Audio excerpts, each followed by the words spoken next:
we are going to be meeting today Mr. Ram Krishnamani, who is a history and culture enthusiast.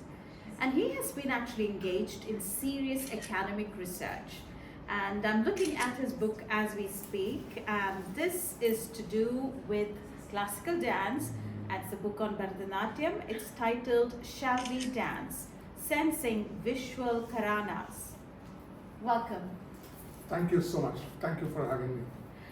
It's a pleasure to see you and meet you. And now let's talk about the book. How did this journey begin? So this goes back about almost 7 years when I started visiting monuments in India. So I've been traveling almost 2,000 kilometers every year, and primarily temples in Tamil Nadu was my interest. There is a count of about 47,000 plus temples in Tamil Nadu alone, which are more than 1,000 years old. So my interest was picked primarily for 5 temples. Brigadishwara was the first one. There is Vruddhachalam and there is a few more, and in fact one in Maharashtra which is in Satara. And as we started looking at these temples, the monuments fascinated me more for the sculptures. So they were almost like poetry in stone.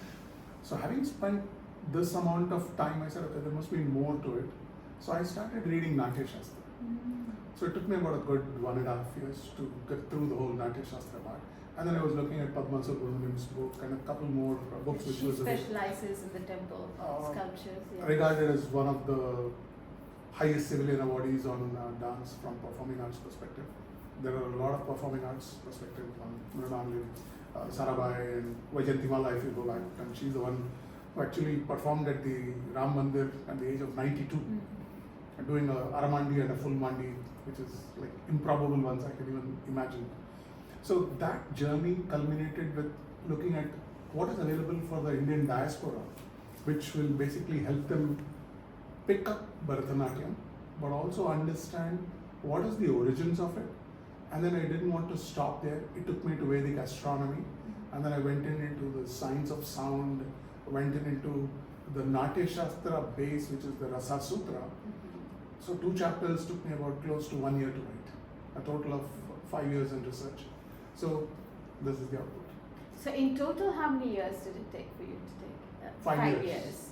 And chapters are all those you've mentioned right now? Correct. So this book has got about 26 chapters. About 16 of them relate to Bharatanatyam, the practitioners part of it. Then I went into the history of Bharatanatyam, the science around the way things are done, astronomy, the Vedic parts of it, and then there is a good amount of it. So I pulled it into 4 different themes.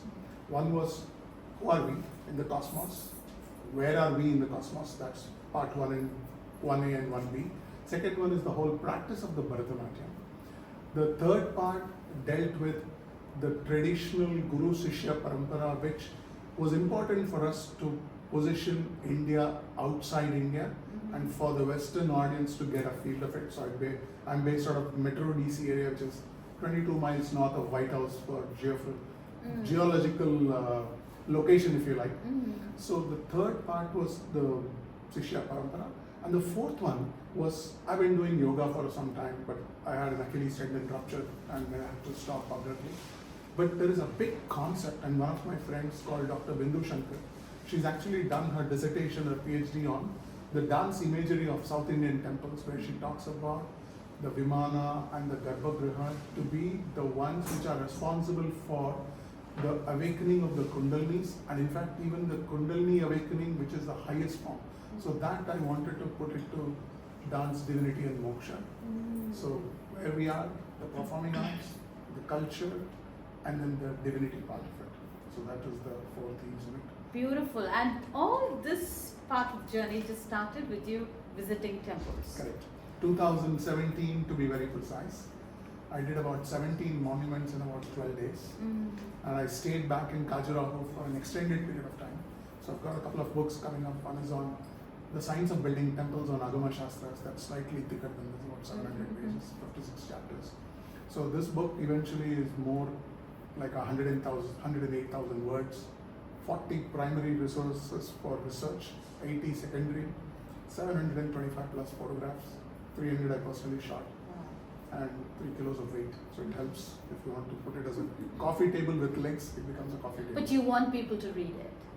The whole idea is to disseminate it to anyone who is a practitioner of art, to the gurus of Bharatanatyam like we have here with us. The third is to get it across to the embassies, to get it to the universities, to get it out to the libraries.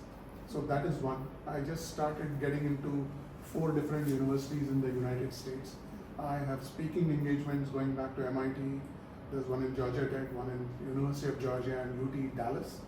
And I'm connecting with a couple of friends who will take me to IIT Bombay, IIT Bangalore, IIT Chennai, IIM Bangalore, and ISB Hyderabad. So that journey is more later in the year. So this is the book, as you can see. Out of this, what impressed you the most, or what was really amazing for you? There is one chapter which is, to me, abstract for somebody who is going to read it first time. It's called the Rasa Sutra. That's about 28 pages in this book, and that was the most promising one. It's like, in the modern day world, from a technology perspective, it's like you go into a hotel or you're going to watch a show. What stays back with you is what would be referred to as a user experience. So the rasa, which is the nucleus of how it starts, and then there is an ambience, and then the whole build-up of the props. There are 33 emotions that go into making that, and then there is a build of a story, the props, the way the hero looks, the heroine looks, the other artists and supporting ones look. So that's pretty much one of the most intriguing ones. This is because also this is more important for the audience.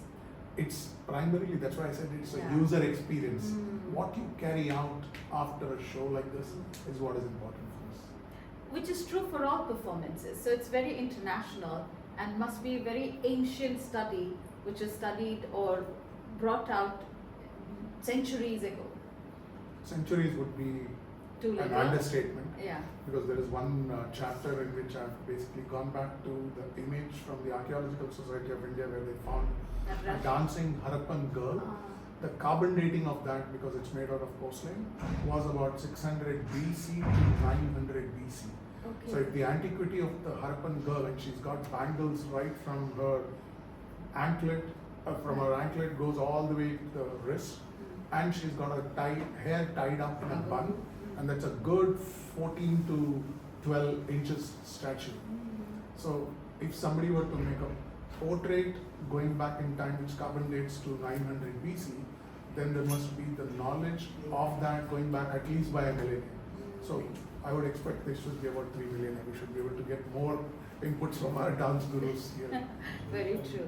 So I want to say thank you so much, and I know you have a huge calendar looking at you, introducing this book to people across the globe. You are in USA, so what do you think about the classical dance, Bharatanatyam, or other dance forms of India right now over there? Oh, pretty much all the dance forms have been very much appreciated and they're present. I have attended Kuchipudi, Mohiniyattam, Kathak, and in fact I'm working with a lady who's running a Kathak school for the last 25 years in Raleigh in California. Raleigh in North Carolina, to basically set up what she wanted to do was a national festival, and then we are trying to see if we can help her set up a university which is connected to the Hindu University of North America for performing arts. So all dances. Yeah, beautiful. Thank you so much for your time, and I wish you a beautiful stay in Oman as well. Thank you so much. Where do you go next? Oh, from here I go to Dubai. I have a launch there. Prior to that, I have one interesting talk tomorrow for the CA Institute in Muscat. So the topic itself is called Connecting the Dots, Bharatanatyam with Audit, Accounting and Finance. Oh, beautiful. So with mathematics, Mr. Ram Krishnamani, thank you indeed for your time. Thank you so much for having me. And congratulations for this wonderful journey. Thank you so much. Thank you.